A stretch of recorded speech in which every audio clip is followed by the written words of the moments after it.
자, 부록을 살펴보기 전에 중요한 개념 하나 짚고 가겠습니다. 형태소라는 개념이 있습니다. 뜻을 가진 가장 작은 말의 단위라고 합니다. 그럼 이게 무슨 뜻이냐? 자, 밤나무라는 단어의 형태소 분석을 해보면요. 가장 작은 단위로 쪼개봅시다. 뜻을 가지고 있는 한 가장 작은 단위로 쪼개보죠. 여기서 밤과 나무로 쪼갤 수가 있을 텐데 여기서 더 쪼개게 되면은 의미가 사라집니다. 그러니까 밤의 의미와 나무의 의미가 합쳐져서 밤나무라는 단어가 되었지만 나라는 의미와 무의 의미가 합쳐져서 나무가 된 것이 아니죠. 그래서 나무에서는 더 이상 뜻을 가진 채로 쪼갤 수가 없습니다. 이런 가장 작은 단위를 형태소라고 합니다. 밤도 마찬가지죠. 자, 밤이라는 단어를 비읍과 아와 미음이라는 의문으로 소리 단위를 쪼갤 수는 있지만 이렇게 쪼개게 되면 의미가 사라집니다. 그래서 의미를 가진 채로는 이것이 가장 작은 단위가 되는 것입니다. 그래서 우리가 한글 맞춤법에서 어법에 맞게 적는다는 것은 형태소의 원형을 밝힌다고 하고 있거든요. 그래서 이 어법에 맞는다는 것이 형태소의 원형이라는 거 짚고 가시기 바랍니다. 그럼 이걸 토대로 해서 부록을 알아보겠습니다. 자, 이제 한글 맞춤법에서 중요한 부분들을 설명을 해드릴 텐데요. 단순히 암기하지 마시고 왜 이런 식으로 맞춤법을 만들었는지를 확인하시고 이해하셔야 됩니다. 자, 자모의 명칭 같은 거 여러분들이 기역, 디귿, 시, 옷 이것 이외에는 다 만약에 니은이라고 하면요. 이하고 으 사이에 이제 적어 넣는 것이죠. 리, 리, 을 이렇게 넣습니다. 이것들이 왜 예외인지는 2학기 때 배우게 될 것입니다. 자, 소리에 관한 것 살펴보겠습니다. 자, 이런 조항이 생기게 된 이유는요. 한국어의 받침에 기역, 디귿, 비읍 물론 이것으로 소리 나게 되는 키읔이라든지 시읒, 지읒, 피읍 이런 것들도 다 마찬가지입니다. 이것 뒤에 오는 예사소리인 그드브스즈는요. 반드시 끄뜨브스즈 이렇게 예사소리가 된 소리로 발음되게 되어 있습니다. 100% 그렇습니다. 그렇기 때문에 여기 보시면은 실제 발음은 국수지만 굳이 된 소리로 적지를 않습니다. 앞에 기역이 왔으니까 그냥 이것을 시옷으로만 적어도 한국인들은 표준어를 쓰는 한국인들 반드시 시옷을 쌍시옷으로 발음하게 되어 있습니다. 그래서 기역, 비읍, 받침 뒤에는 된 소리를 일반적으로 같은 형태소 내에서는 적지 않는데요. 그런데 이제 여기서 보시면 같은 음절이나 비슷한 음절이 겹쳐나는 경우 학습활동에 보면 싹둑싹둑이 있습니다. 자, 기역 다음에 시옷이 왔기 때문에 반드시 쌍시옷으로 발음이 되기 때문에 보통 이렇게 적는다고 해도 이걸 싹으로 읽을 수밖에 없는데요. 자, 맞춤법의 기본 원칙은 같은 의미를 가진 것은 가급적이면 같은 표기로 보는 것이 더 이해하기 쉽기 때문에 이 형태를 지켜준다는 것입니다. 자, 여기 싹 같은 경우에는 싹으로 적으면은 싹으로 읽게 되거든요. 근데 사람들이 표준 발음으로 싹이라고 하기 때문에 쌍시옷으로 적는 것입니다. 자, 기역, 디귿, 비읍, 받침 이외에 이 니은, 리을, 미음, 이응 같은 경우에는 이런 현상이 일어날 때도 있고 안 일어날 때도 있기 때문에 일어난다면은 된 소리로 적는 것입니다. 이제 두음 법칙 알아보겠습니다. 두음이라는 건요, 단어에서 가장 먼저 오는 음운을 말합니다. 그러니까 여기서 비읍, 니은, 미음이 각각 이것들은 초성이지만 이 중에서 두음이라고 하는 건 가장 먼저 나오는 비읍이 되는 것이죠. 자, 한국어에서는 특이하게도 다른 언어에서는 리을 소리가 이 맨 처음에 와도 별다른 현상이 일어나지 않는데 한국어와 일부 언어에서는 이 리을 소리를 단어의 맨 앞에 잘 발음하지를 못했습니다. 보통 토종 한국인들은 이게 굉장히 어렵고요. 여러분들도 좀 어렵다는 느낌이 들 겁니다. 발음하기가요. 북한에서는 이런 현상이 일어나지 않거든요. 그래서 우리가 표준어를 서울말 기준으로 정했기 때문에 이 중국에서는 역사 그러면은 리을 소리로 시작하는 리시 이런 식으로 리을 소리를 살리고요. 용 같은 경우도 롱 이렇게 리을 소리를 살려서 합니다.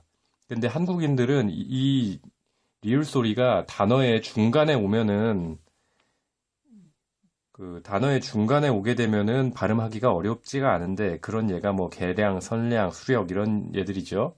그런데 맨 앞에 오게 되면은 이것을 이응으로 적고 있습니다. 자, 2학년 때 좀 더 자세하게 배우겠지만 어두에 있는 리을 소리는 전부 니은으로 바뀌고요. 니은 중에서도 이모음, 이, 야, 여, 요, 유 이런 경우에는 이것들이 한 번 더 이응으로 바뀝니다. 그러니까 리, 랴, 려, 료 이런 것들은 바로 이응으로 바뀌는 것이죠.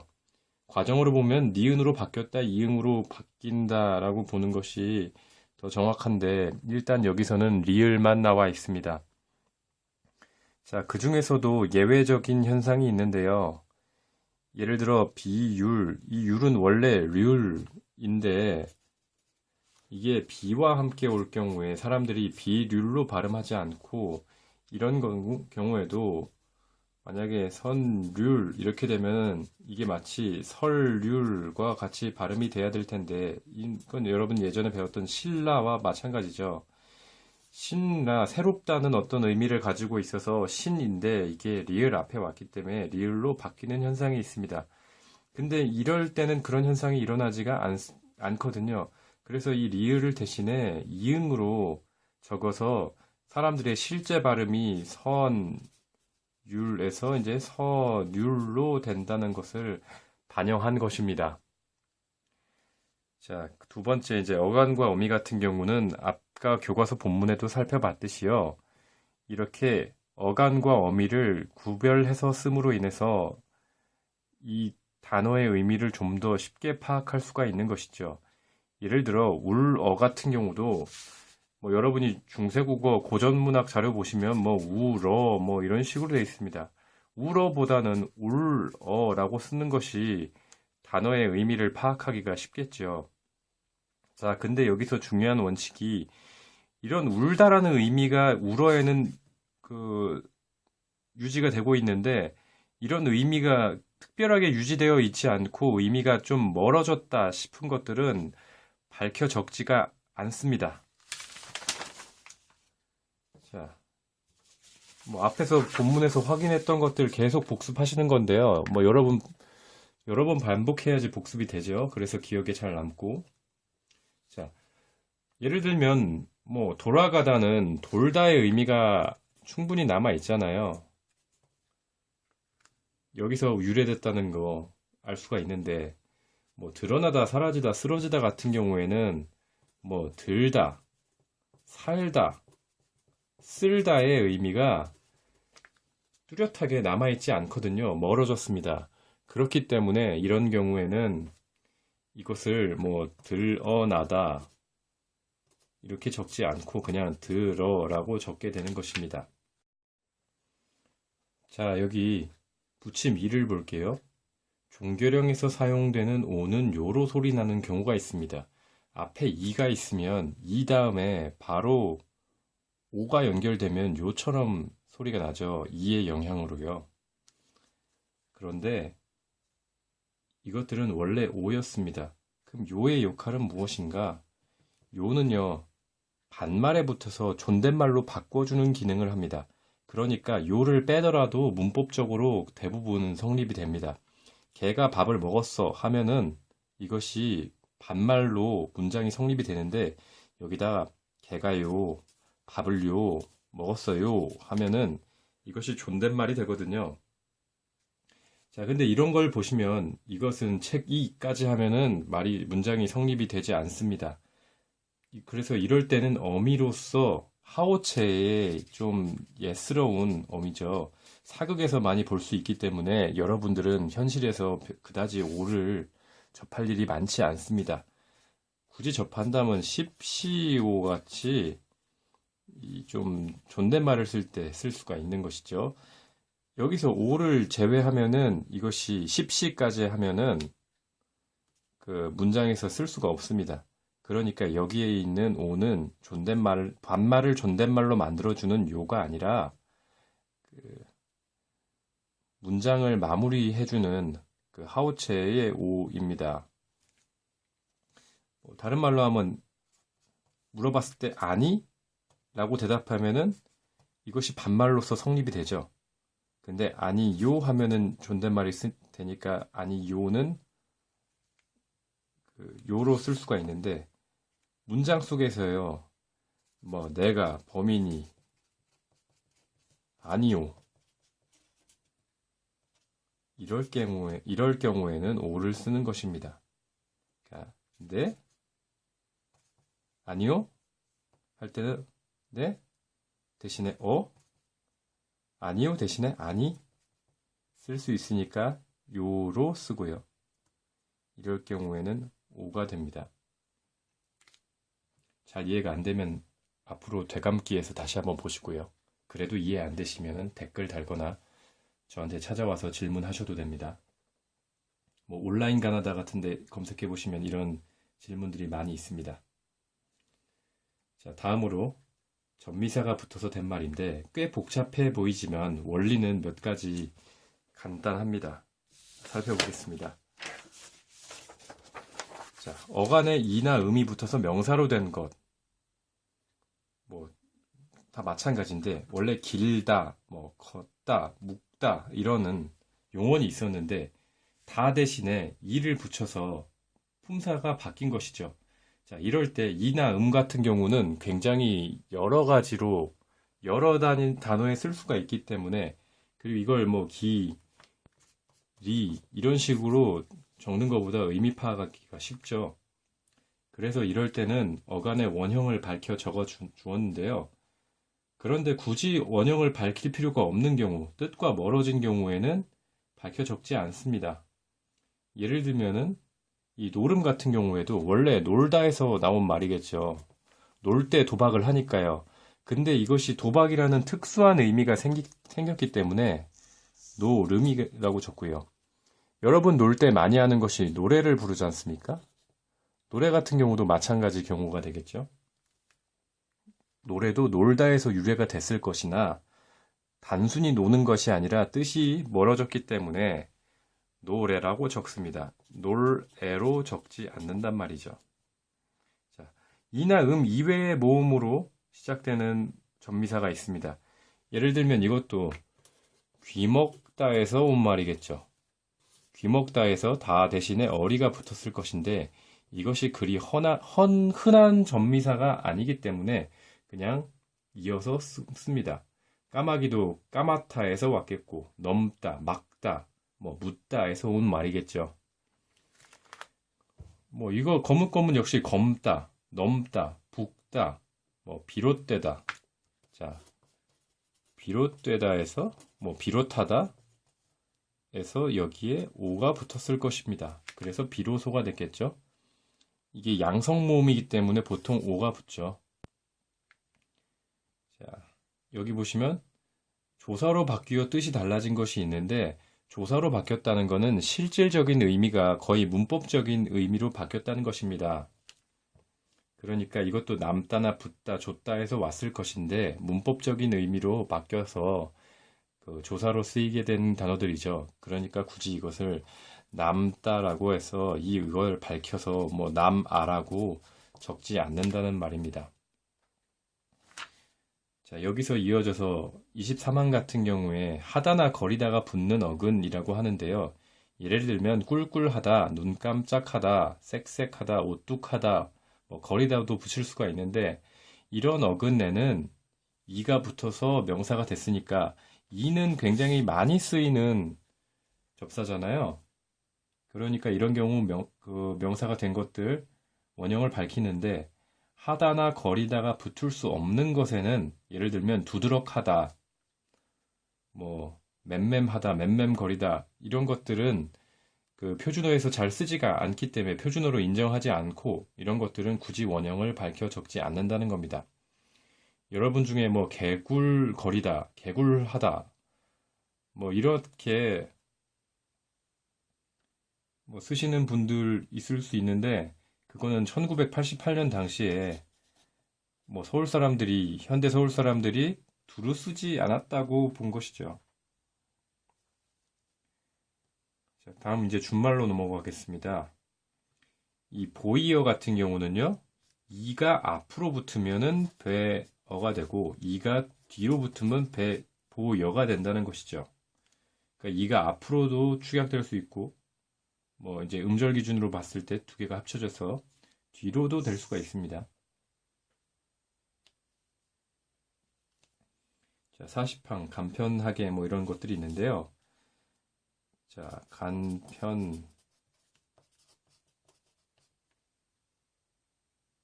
자, 여기서 아가 이제 음절 개수를 줄이느라고 아가 생략되면서 히읗과 기역이 축약돼서 캐가 되는 것들은 이렇게 쓴다는 것인데요.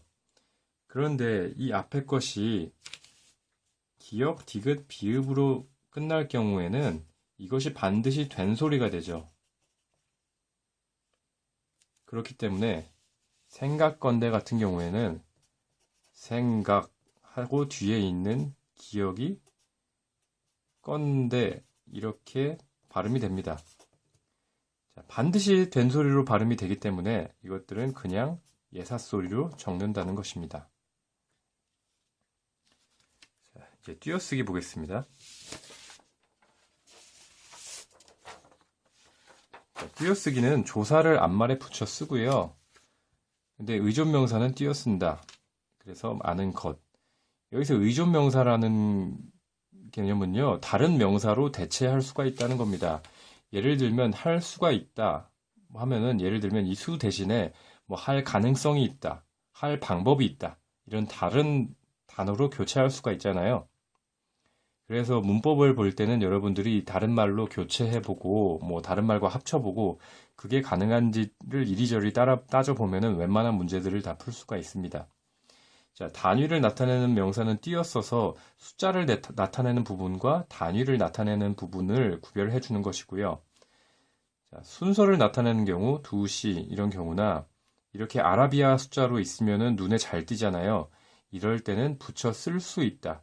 띄어 쓰는 것이 원칙이지만 눈으로 봤을 때 이렇게 해도 눈에 잘 들어오기 때문에 이해가 잘 되기 때문에 붙여 쓸 수도 있다라고 정하였습니다.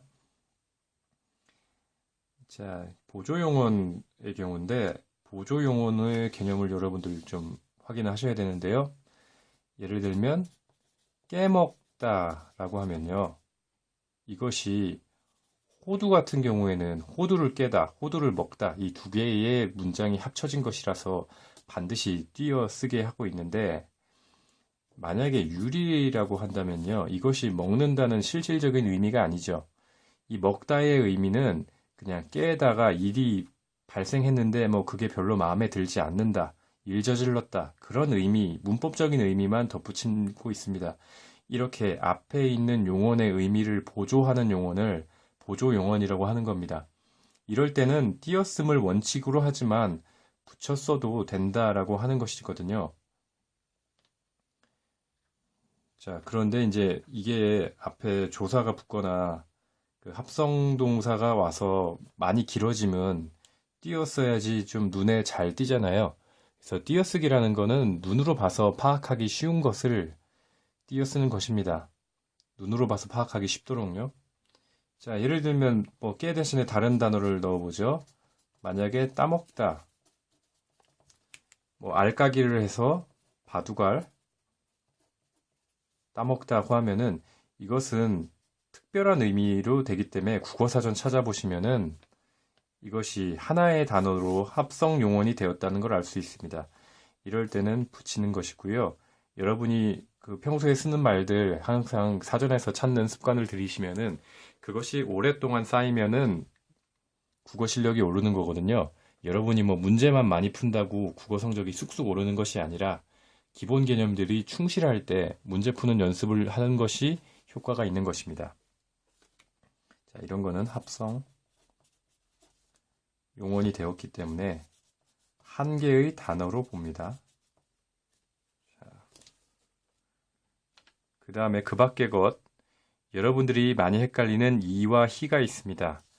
자, 여기 보시면요, 이 앞에 전부 시옷이 있죠. 그래서 시옷으로 된 것이 앞에 있으면은 전부 다 그 뒤에는 이로 적습니다. 자, 이것 역시 앞에서도 계속 나왔듯이 기역, 디귿, 비읍. 디귿은 뭐 그렇게 많지 않고요. 여기에 무엇인가가 붙어서 키읔, 티읕, 피읍으로 소리가 난다면은 이건 뭘까요? 자, 희겠죠. 그래서 이게 키읔, 티읕, 피읍으로 소리가 난다면 이건 희가 결합된 것일 겁니다. 자, 근데 여기서 이 희로 나는 것이라고 하는데 이게 굉장히 애매합니다. 왜냐면은 제 이름도 건환이지만 빨리 발음하면은 건환, 묘 이렇게 발음이 되거든요. 그래서 이로 희로 나는 것을 구별하는 것은 쉽지 않습니다. 자, 확실한 방법 하나 알려드릴게요. 이 다음에 자, 여러분들이 하다를 붙이세요. 하다를 붙여서 성립이 된다 하면은 희로 쓰시고 성립이 안 된다 하면은 이로 쓰십시오. 그러면 뭐 솔직하다, 간변하다 이렇게 쓸 수가 있잖아요. 그럼 여러분들이 뭐 열심하다라는 말도 있습니까? 네, 국어사전 찾아보시면 있습니다. 이런 것들 사전을 찾아보시는 게 좋고요. 자, 이렇게 해서도 안 되는 것이 있다면은 선생님께 한번 물어보십시오. 가지고 오시면은 그것이 확실하면은 자, 뭐 수행평가 가산점 같은 건 당연한 거고요. 교과 세특 같은 데도 기록을 해드립니다. 잘 찾아보십시오. 아까 얘기했듯이 깨끗하다가 붙지만 이거는 시옷으로 끝났기 때문에 이로 적습니다. 자, 다음 56항 보겠습니다. 덜아 든 이건 여러분들이 이 의와 어가 좋은 위치가 상당히 비슷하죠. 어에서 입을 작게 벌리면 의가 되지 않습니까? 그래서 이게 헷갈릴 수가 있는데 이거는 회상하는 부분입니다. 회상에서는 덜하나 던을 씁니다. 뭐 나의 살던 고향, 어제 걔가 매점에서 빵을 사 먹더라, 뭐 이런 경우들 있죠. 자, 드는 이렇게 해도 저렇게 해도 별 상관없다. 그런 의미로 쓸 때 든을 쓰게 됩니다. 자, 뒤에 문장 부호가 있는데요. 이런 것들 용법들을 기본적으로 확인을 해두시고 중요한 거는 문장 부호를 쓴다는 것은 의미 파악하기 쉽게 하는 것과 의미를 헷갈리게 하지 않기 위해서 하는 부분들이 있습니다. 앞에 학습활동 문제를 풀 때 여러분들이 확인을 해두시면은 정확하게 이해하실 수 있을 것입니다. 그러니까 문장 부호를 어떻게 쓰는지에 따라서 의미가 바뀌는 경우들이 있거든요. 그런 것들 잘 확인해 두시기 바랍니다. 자, 다음은 학습활동으로 넘어가겠습니다.